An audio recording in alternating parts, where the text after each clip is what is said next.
کی آخی دے پنجابی جو صافا کہتے ہیں اسی میں نا میں نے کچھ ریت بھر لی کہ وہ دور سے دیکھے گی تو سمجھے گی کچھ لے کے آیا ہے، چلو جا کے اسے بتا دوں گا کہ آج پھر مزدوری نہیں ملی۔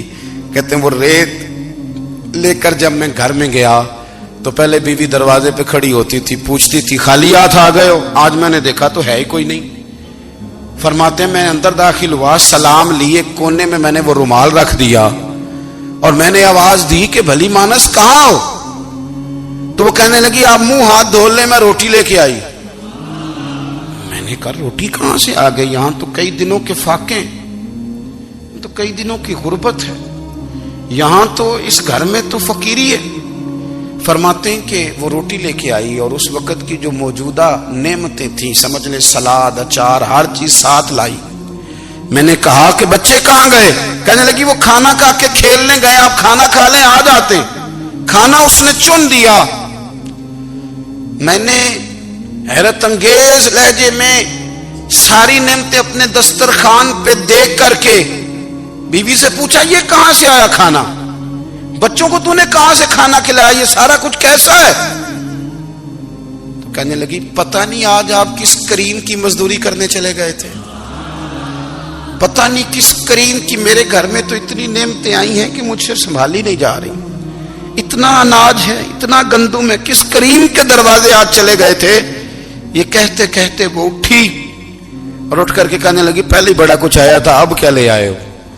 اور جا کر کے نا اس نے وہ ریت والا رومال کھولا، کہنے لگے میں تو لے کے آیا تھا ریت، تو میرے رب نے اسے بھی سونے اور ہیرے بنا دیا تھا۔ جب آپ کی توجہ اللہ کی جانب، میرے نبی پاک صلی اللہ تعالی علیہ وسلم نے فرمایا ہر چیز اپنے رب سے مانگ، ہر چیز مانگ، ہر چیز مانگ۔ یا رسول اللہ کیا کچھ؟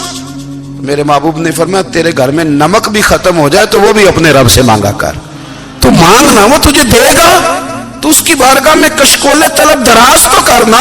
اور ترمذی شریف میں عجیب لفظ ہے، رسول کائنات نے فرمایا، رب کریم فرماتے ہیں جب میرا بندہ ہاتھ اٹھاتا ہے نا تو مجھے حیا آتی ہے کہ میں خالی کیسے لوٹا دوں اس کے۔